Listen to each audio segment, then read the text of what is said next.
দপাদপ সিঁড়িতে দৌড়ে দৌড়ে উঠছে হিমু আর পিয়া। তাশরিফ আজ আর বকল না, মুক্ত পাখির মতো উঠতে দিল। নীলাচলে বসার জন্য অনেক জায়গা আছে। মেঘ দেখা যায় এমন একটা নির্জন জায়গা বেছে নিয়ে বিথি বইয়ে মুখ ডুবিয়ে বসে পড়ল। বিথির দিকে তাকে মনে মনে হাসে তাশরিফ। বোনটা যে এত পরিও কিভাবে হলো ভেবে পায় না। স্নিগ্ধ বিশুদ্ধ বাতাস এসে বিথির খোলা চুলগুলো এলোমেলো করে দিচ্ছে, বইয়ের পাতা পাল্টেও দিচ্ছে। বিথি হেসে দুহাত দিয়ে বই ধরে পড়তে থাকে। এত সুন্দর জায়গা থেকে যদি সারা জীবন বই পড়া যেত। রেলিং ধরে নিচের দিকে তাকিয়ে দেখছে পিয়া এবং হিমু। মেঘ ভেসে বেড়াচ্ছে আকাশ জুড়ে। এখান থেকে নিচে তাকালে সব কিছুকে অনেক বেশি ক্ষুদ্র ছোট মনে হয়। পাহাড় পর্বত, মেঘে ঘেরা নীলাচল, এক কথায় বিমোহিত মনোমুগ্ধকর। অনতি দূরে দেখা যাচ্ছে পাহাড়ের গায়ে করা জুম চাষ। দূরের পর্বতকে মনে হচ্ছে কালো কাপড়ে আচ্ছাদিত উঁচু ডিপি। প্রিয়া দুহাত প্রসারিত করে আকাশের দিকে মুখ করে ঘুরতে থাকে। মানুষজন এখন তেমন নেই বললেই চলে। তাশরিফ এগিয়ে আসতে পিয়া ঘুরে ঘুরে হেলে পড়ে তাশরিফের ওপর। তাশরিফ ধরে ফেলে। পিয়া জোরে জোরে শ্বাস নিচ্ছে। তাশরিফ বলে, মাথা ঘুরাবে, ঘুরিস না তো, পাগল হয়ে যাব আমি। এত এত সুন্দর কেন প্রকৃতি? তাশরিফ হাসল। পিয়াকে সোজা করে দাঁড় করিয়ে বলল, ঘুরে ঘুরে দেখ, আমি এখানেই আছি। হিমু বলল, আমিও তোমার সাথে যাব ভাইয়া, আয়। হিমু তাশরিফের সাথে চলে গেল। পিয়া দৌড়ে একবার এদিক যাচ্ছে তো আরেকবার ওদিক যাচ্ছে। আর সত্যি খুশিতে নিজেকে পাগল পাগল মনে হচ্ছে। ক্যামেরা নীলাচলের সৌন্দর্য বন্দি করছে ফারহাদ। সকলের চোখে মুগ্ধতা। মেঘ দেখে এক একজনের ইচ্ছে করছে মেঘের মাঝে ঝাঁপিয়ে পড়তে। বাংলাদেশে এত এত সুন্দর জায়গা থাকতো, মানুষজন কেন যে বিদেশে ভ্রমণের জন্য এত উতলা হয়ে যায় কে জানে। এক একজন এক এক দিকে গিয়ে ঘুরে ঘুরে দেখতে লাগলো। ফারহাদ আর সাইমন একসঙ্গে যাচ্ছে। খুব কাছ থেকে মেঘ দেখা যায়, যেখানে সেখানে এগিয়ে যায় দুজনে। হঠাৎই ফারহাদ থেমে যায়। সাইমন জিজ্ঞেস করে, থামলি কেন? ফারহাদ ক্যামেরা থেকে চোখ সরিয়ে সামনে তাকায়। চমকে গিয়ে বলে, ও মাই গড, ও মাই গড, মেয়েটা সুইসাইড করতে যাচ্ছে কেন? ক্যামেরাটা সাইমনের হাতে দিয়ে ফারহাদ দৌড়ে যায়। রেলিংয়ের উপর উল্টো ইউয়ের মতো বাঁকিয়ে নিচে মেঘে ঢাকা প্রাকৃতিক দৃশ্য মুঠোফোনে ধারণ করছিল প্রিয়া। খোলা চুলগুলো ছড়িয়ে ছিটিয়ে রয়েছে। কেউ একজন তখন ঝড়ের গতিতে হাত ধরে প্রিয়াকে সরিয়ে আনে, যার দরুন হাত থেকে স্লিপ করে ফোন সোজা নিচে পড়ে যায়। কিন কর্তব্যবিমুখ হয়ে একে অপরের দিকে তাকিয়ে আছে দুজন। চুল দিয়ে মুখ ঢেকে থাকার কারণে প্রিয়ার মুখ দেখা যাচ্ছে না। ফারহাদ বড় বড় নিঃশ্বাস নিয়ে বলে, এই মেয়ে, সুইসাইড করতে যাচ্ছিলে কেন? এত কিসের কষ্ট তোমার? বয়ফ্রেন্ড নিয়ে সমস্যা? সমস্যা যাই হোক না কেন, সুইসাইড কোনো সমাধান হতে পারে না। এতে ইহকাল পরকাল দুটোই যাবে। দুহাতে মুখ উপর থেকে চুল সরিয়ে ররচণ্ডী রূপ ধারণ করে প্রিয়া চেঁচিয়ে বলে, আপনাকে কে বলেছে আমি সুইসাইড করতে যাচ্ছিলাম? আপনি কি করেছেন জানেন? আমার ফোন একটু থেমে কাঁদো কাঁদো হয়ে আবার বলে, আমার নতুন ফোনটা আপনার যেন নিচে পড়ে গেল, আমি এখন কি করব? পিয়া কাঁদছে। সাইমন ততক্ষণে ওদের কাছে চলে এসেছে। অন্যদিকে ফারহাদ মুগ্ধ দৃষ্টিতে তাকিয়ে আছে প্রকৃতির দিক নয়, প্রিয়ার দিকে। এত মিষ্টি দেখতে একটা মেয়ে, পুতুলের মতন ভুরু, কপাল কুচকে ঠোঁট উল্টে কাঁদছে। এই মেয়েকে বউ করতে হবে, বউ করে সারা জীবন নিজের কাছে রাখতে হবে। যখনই কান্নারত মিষ্টি মুখটা দেখতে ইচ্ছে করবে, তখনই ঠাঁটিয়ে থাপ্পড় বসাবে গালে। আচ্ছা, তখন কি মিষ্টি মেয়েটা ব্যথা পাবে? গালে দাগ বসে যাবে? মেয়েটা ফর্সা নয়, শ্যামলাবতী, তবুও গালে দাগ বসার সম্ভাবনা আছে। সম্ভাবনা বলছি কেন, দাগ বসবেই। না, থাপ্পড় মারা যাবে না, অন্যভাবে কাঁদাতে হবে। পিয়া কাঁদতে কাঁদতে রেগে ইচ্ছে মতো বকছে ফারহাদকে। ফারহাদের সেই দিকে কোনো হুঁশ নেই। সে এক ধ্যানে তাকিয়ে আছে পিয়ার দিকে। পিয়াকে কাঁদতে দেখে সাইমন বলে, আপনি তাহলে রেলিংয়ের উপরে ঝুলছিলেন কেন? আরে আমি তো ছবি তুলছিলাম। তারপরে একটু থেমে ভালো করে ফারহাদ এবং সাইমনকে পর্যবেক্ষণ করে পিয়া বলে, এই আপনারা শপিং মলে ওই ছেলেগুলো না? নাক মুখ ফুলিয়ে চোখ দুটো ছোট ছোট করে ফারহাদের দিকে আঙ্গুল তাক করে বলে, আর আপনি তো সেই যিনি আমার নেল পালিশ ভেঙেছেন, এখন আবার আমার ফোন ফেলে দিলেন। ও মাই গড, আপনি সেই মেয়ে? অবাক হয়ে বলল সাইমন। পিয়া ওর কথা উত্তর না দিয়ে ফারহাদের শার্টের কলার চেপে ধরে বলে, শালা আমার ফোন আর নেল পালিশ কেনার টাকা দে। এতক্ষণ ফারহাদের হুঁশ ফিরে আমতামতা করে বলে, এ কি, শার্টের কলার ধরেছেন কেন? বুঝিস না? না, টাকা দে। ফারহাদের শার্টের কলার থেকে প্রিয়া হাত সরাতে সরাতে বলে, বিশ্বাস করেন আমি বেকার সমিতির সদস্য। ফোন কিনে দেওয়ার টাকা নেই আমার কাছে। কোনো ধান্দাবাজি কথা আমি শুনবো না। তুই এখনই টাকা দিবি। সাইমন ফারহাদের হাত ধরে বলে, বন্ধু পালা। সাইমন ফারহাদের হাত ধরে দৌড়ায়। যদিও ফারহাদের এভাবে পালাতে ইচ্ছে ছিল না, কিন্তু হাত ধরে রাখার কারণে ফারহাদকেও দৌড়াতে হচ্ছে। পেছন পেছন পিয়াও দৌড়ায় আর বলে, শালা কাকাতুয়া দাঁড়া বলছি, পালাবি কোথায়? একবার শুধু তোকে ধরতে পারি, তোর শার্ট প্যান্ট খুলে রেখে দেবো আমি। আমাকে তো তুই চিনিস না। সকালে মিষ্টি আবহাওয়ায় রেশ কেটে গিয়ে মাথার উপর এখন সূর্যের ঝলমলে রোদ, সঙ্গে বাতাসও আছে। একটু পরপর বাতাসের ছোঁয়া চুলগুলো কপালের ওপর চলে আসছে। আলতো হাতে চুলগুলো সরিয়ে দিচ্ছে পিয়া। মাথা নত করে দাঁড়িয়ে আছে। সামনে দাঁড়িয়ে আছে তাশরিফ। ভয়ঙ্করভাবে রেগে আছে পিয়ার উপর। রাগের চোটে মুখ থেকে কথাও বের হচ্ছে না। পিয়া যখন ফারহাদের পিছনে পেছনে দৌড়াচ্ছিল, তখনই তাশফিকের সঙ্গে ধাক্কা খেয়েছিল, কিন্তু কোনো ভাবান্তর হয়নি। একইভাবে দৌড়াতে শুরু করে। তাশরিফ নিজে এবার দৌড়ে গিয়ে পিয়াকে আটকায়। নিজেকে ছাড়ানোর জন্য জোরাজুরি করে বলতে থাকে, আমায় ছেড়ে দাও ভাইয়া, ওই ছেলেকে তো এখন আমি মেরেই ফেলবো। যখন কোনোভাবেই নিজেকে ছাড়াতে পারছে না, তখন তাশফিকের দিকে ফিরে তাকায় পিয়া। ধপ করে সব রাগ নিভে যায়। এখন তো নিজের জীবনে খাতারনাক অবস্থা আছে। সেই থেকে এখন অবধিও পিয়া কাছুমাছু হয়ে দাঁড়িয়ে আছে। নিজের রাগকে কন্ট্রোল করার চেষ্টা করছে তাশরিফ।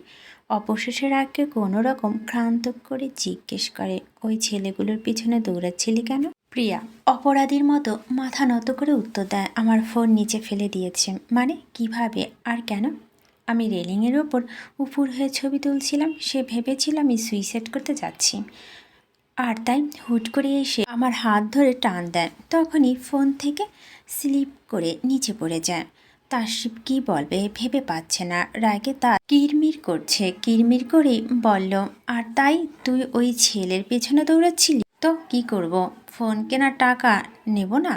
এক থাপ্পড়ে তো সব কয়টা দাঁত ফেলে দিব।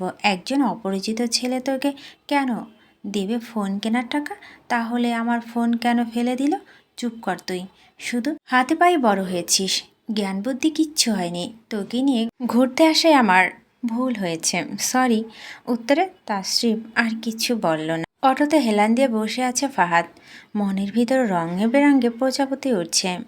এক দেখাতে কি থেকে যে কি হয়ে গেল তার কোনো ব্যাখ্যায় মিলাতে পারছে না। ফারহাদের এমন উদাসীন ভাব বন্ধুমহলের রাগকে আরও দ্বিগুণ বাড়িয়ে দিচ্ছে।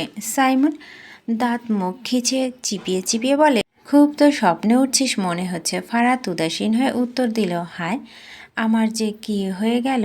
মেয়েদের মতো ঢং করছিস কেন?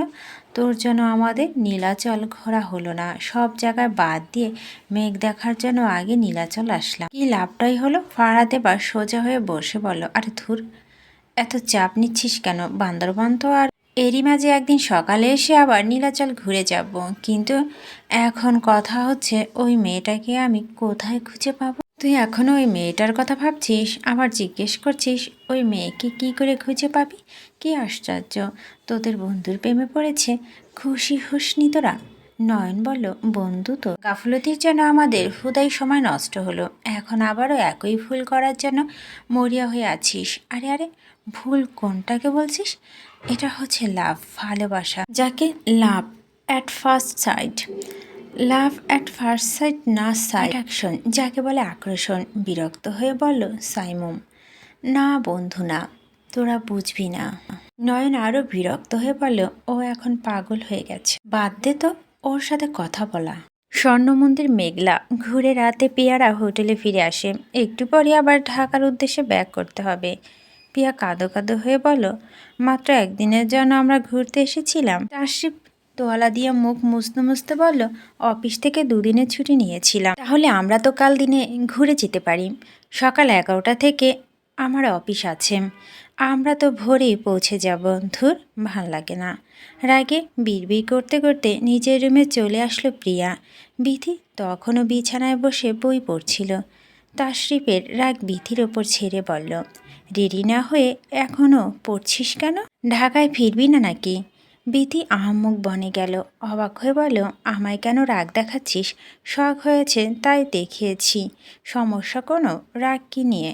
ভাইয়ার উপর? জানি না। বিথি বুঝতে পারল রাগের কারণ, আর তাই ঘাটালো না পিয়াকে। ওরা আর কিছুক্ষণ হোটেলে রেস্ট নিয়ে চেক আউট করে বের হয়ে গেল। বাইরে রেস্তোরাঁ থেকে রাতের খাবার খেয়ে আবারও রওনা দিল ঢাকার পথে। সারাদিন ঘোরাঘুরি করায় পিয়া বাসের মধ্যে ঘুমিয়ে গেল। সকাল 7টার দিকে ওরা ঢাকায় পৌঁছে যায়। বাড়ি ফিরতেই আরও 1 ঘন্টা লেগে যায়। বাসায় ফিরে বোরখা খুলেই পিয়া শুয়ে পড়ে। মনটা খুব খারাপ। প্রথমত মন মতো ঘুরতে পারল না, আর দ্বিতীয়ত ফোনটা হারানোর জন্য। মা জানলে যে কি করবে কে জানে। ঘুমে চোখ প্রায় লেগে আসছিল তখন। ধাক্কাধাক্কিতে পিয়ার ঘুম ভেঙে যায়। হিমু ওর পাশে শুয়েছিল। হাসিনা বেগম একবার পিয়াকে ধাক্কে ডাকছেন, আরেকবার হিমুকে। হিমু একবার হুহা করা আবার উল্টো পাশ ফিরে শুয়ে পড়ে। হাসিনা বেগম পিয়ার পিঠে চাপড় দিয়ে বললেন, এই লইটা শুটকি ওঠ। পিয়া এবার ঝড়ের বেগে উঠে বসে, গাল ফুলিয়ে বলে, এই তুমি লইটা শুটকি কারে বললা? আবার কারে? তোরে। আমি মোটেও লইটা শুটকি না, আমি যথেষ্ট মোটা আছি। হ্যাঁ, তোকে দেখলেই সেটা বোঝা যায়। এখন তাড়াতাড়ি ওঠ, খেয়ে তারপর ঘুমাবি। তুমি যাও, আমি আসছি। হিমুকে উঠিয়ে আনিস। হাসিনা বেগম চলে যাওয়ার পর আরও কিছুক্ষণ বসে বসে ঝিমায় পিয়া। তারপর হিমুর ওপর একটু ঝুঁকে শুয়ে বলে, এই নেংটি ইঁদুর ওঠ, ভাত খাবি না? হিমু হুম করে শব্দ করে নড়ে চড়ে আবার শুয়ে পড়ে। পিয়া এবার আদর করে ডাকে, ওঠ লক্ষ্মী, মা নয়তো বকবে। হিমু ঘুমিয়ে ঘুমিয়ে বলল, আগে ভাত নিই, তারপর ঘুম খাবো। পিয়া শব্দ করে হেসে ফেলল। হিমু উল্টোপাল্টা কথা শুনে তারপর একটানে হিমুকে কোলে নিয়ে ঘর থেকে বের হয়ে যায়। ড্রয়িং রুমে গিয়ে পিয়া হাসি নিভে যায়। খেয়া বসে আছে, কথা বলছে বড় আব্বুর সাথে। প্রিয়া, বিথি, পৃথা আর খেয়া হাই স্কুলে পড়তো। খেয়া ওদের 3 ব্যাচ সিনিয়র ছিল। ওদেরকে অনেক আদরও করত। ভালো একটা সম্পর্ক থাকায় প্রায় ওদের বাসায় আসা যাওয়া করতো। আস্তে আস্তে পিয়া খেয়াল করতে বুঝতে পারে এই বাড়িতে আসার আসল কারণ পিয়া বা বিথি নয়, তাশরিফ। পিয়াকে দেখেই হেসে প্রশ্ন করল খেয়া, কেমন আছো পিয়া? পিয়া সৌজন্যমূলক হেসে বলল, আলহামদুলিল্লাহ আব্বু, তুমি কেমন আছো? আলহামদুলিল্লাহ ভালো। তা হঠাৎ কী মনে করে? তেমন কিছু না, প্রায়ই তো আসি। কালও এসেছিলাম সকালে। শুনলাম তোমরা নাকি ঘুরতে গিয়েছিলে। ঠিকই শুনেছিলে। কেমন ঘুরলে? যদিও একটু ভালো না, একটার পর একটা সমস্যা পুরো সময়টাকে নষ্ট করে দিয়েছে। তবুও খেয়ার শরীরে জ্বলন ধরানোর জন্য বলল, অনেক ভালো। আদারওয়াইজ যেখানে তাশরিফ ভাইয়ের সঙ্গে থাকে সেখানে সময় খারাপ যাওয়ার প্রশ্নই আসে না। খেয়ার মুখে হাসি ফুরিয়ে যায়। জোর করে হাসার চেষ্টা করে বলে, হাসিনা বেগম তাড়া দিয়ে বলেন, তাড়াতাড়ি খেতে আয় সবাই। খেয়া তুমিও আসো। না আন্টি, আমি খেয়ে এসেছি, বলল খেয়া। খেয়া বাদে বাকি সবাই খেতে বসেছে। তখন তাশফিকও খেতে আসে। তাশফিককে দেখেই খেয়া অস্বস্তি শুরু হয়। কেমন যেন লজ্জা পাচ্ছে মনে হয়। পিয়া তীক্ষ্ণ দৃষ্টিতে ওকে খেয়াল করে। নির্লজ্জার মতো খেয়া তখন বড় মাকে জিজ্ঞেস করলো, কি রান্না করছে বড় মা? পিয়ার শরীর রাগে রি করছে। ঢং করে আবার বড় মা ডাকা হচ্ছে।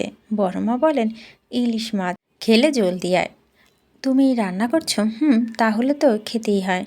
খেয়া ছোপা ছেড়ে তাশফিকের পাশে চেয়ারে বসলো। দাঁতে দাঁত চেপে পিয়া ভাত মাখছে, চটকাচ্ছে, কিন্তু খাচ্ছে না। তাশফিকের থেকে পানির গ্লাস কিছুটা দূরে ছিল। হাসিনা বেগম উদ্দেশ্য বললেন, ছোট মা, পানির গ্লাসটা দাও তো। খেয়া তখন নিজেই দ্রুত গ্লাসটা এগিয়ে দিল। পিয়া এবার রাগ চেপে রাখতে পারল না, চেঁচিয়ে উঠে বলল, ভাত খাবো না। সবাই অবাক হয়ে তাকিয়ে আছে, নিজের উপর নিজেরই বিস্মিত। পিয়া থতমত খেয়ে বলে, মানে আমি মাছের তরকারি দিয়ে ভাত খাবো না, ডিম ভেজে দাও। বড়মা সঙ্গে সঙ্গে রান্নাঘরে গেলেন ডিম ভাজতে। খেয়া ভালোবাসা দেখিয়ে বলল, আমি তো শুনেছিলাম ইলিশ মাছ তোমার প্রিয়, আমি কাটা বেছে দিই। নো থ্যাঙ্কস, জোরপূর্বক হেসে বলল পিয়া। সবাই খাচ্ছে, পিয়া চুপচাপ বসে আছে। পিয়ার পাশের চেয়ারে খেয়া বসেছিল আর চোখে বারবার খেয়া আর তাসফিককে দেখছে। সবাই শেষে পিয়া খাওয়া হয়। তাসফিক অফিসে যাওয়ার আগেই হাসিনা বেগমকে বলে, ছোটো মা, দুপুরে খাবার খেতে আসবো আমি, চিকেন চাপ বানিয়ে রেখো আমার জন্য। তাসফিক চলে যাওয়ার পরপরই খেয়াও চলে যাওয়ার জন্য উঠে দাঁড়ায়। বড় মা আর ছোট মায়ের থেকে বিদায় নিয়ে নেয়। পিয়া তখন বলে, চলে এগিয়ে দেই। আচ্ছা আসো। সিঁড়ি দিয়ে নিচে নামতে নামতে পিয়া বলল, আপা বলবো, আগে আমি তোমাকে সহ্য করতে পারতাম, কিন্তু এখন তোমারে একদম সহ্য হয় না। খেয়া থতমত খেয়ে যায়, জিজ্ঞেস করে, কেন? তুমি কি ভেবেছ আমি বুঝি না কিছু? তুমি যে আমি অথবা বিথির কাছে আসো না তা কিন্তু আমি জানি। তুমি তাসফিক ভাইকে দেখতে আসো, তাই না? আমি এখন যাই পিয়া, পরে কথা হবে। খেয়ার কোনো রকম পালিয়ে গেল বলা চলে। পিয়া ঘাড় বাঁকিয়ে হাসতে হাসতে উপরে চলে আসে। মনে পড়ে যায় তাসফিকের কথা। চিকেন চাপ খেতে চেয়েছে সে। ভেবে নিল আজ নিজেই সেই চিকেন চাপ বানাবে। মা এখন নিজের রুমে, বড় মাও হয়তো বিশ্রাম নিচ্ছে। পিয়া ফ্রিজ খুলে ডিপ দেখল মুরগি কাটা নেই। আনা মুরগি ছিলে ডিপে রেখে দিয়েছে। বিড়বিড় করে বলল, মুরগি তো আমি কাটতে পারি না, তাহলে বানাবো কিভাবে? পরক্ষণে মনে হলো পুরো মুরগি তো আর কাটার দরকার নেই, শুধু দরকার মুরগির রান। যেই ভাবা সেই কাজ। মুরগির 2 রান কেটে পুরো মুরগি আবার ফ্রিজে রেখে দেয়। তারপর রান দুটো ভালো করে ধুয়ে ম্যারিনেট করে ফ্রিজে রেখে দেয়। বাকি সময়টা কি করবে ভেবে না পেয়ে হিমুর সঙ্গে ফোনে গেমস খেলে। দুপুরে রান্নার জোগাড় করতে বসেন বকুল বেগম এবং হাসিনা বেগম। বকুল বেগম তরকারি কাটতে বসেন। হাসিনা বেগম বলেন, আপা তুমি তরকারি কাটো, আমি মুরগিটা কেটে ফেলি। যা। ফ্রিজ থেকে মুরগি বের করে তিনি আহম্মক হয়ে দাঁড়িয়ে থাকেন। এ কি সর্বনাশ, মুরগি আছে কিন্তু মুরগি রান নেই। তিনি বড় মাকে বলেন, ও আপা মুরগির রান কোথায় গেল? উত্তরে বড় মা হেসে বলেন, পাগলির মতো কি যা তা বলছিস, রান আবার কোথায় যাবে? সত্যি বলছি, এই দেখো। মুরগিটার সামনে নিয়ে দেখানো হাসিনা বেগম। বকুল বেগম নিজেও অবাক হন। রান্নার কাজ তো ওনারা দুজন ছাড়া আর কেউ করেন না, তবে মুরগির রান নিল কেন? হাসিনা বেগম এবার বাড়ি মাথায় তুলে নেয়।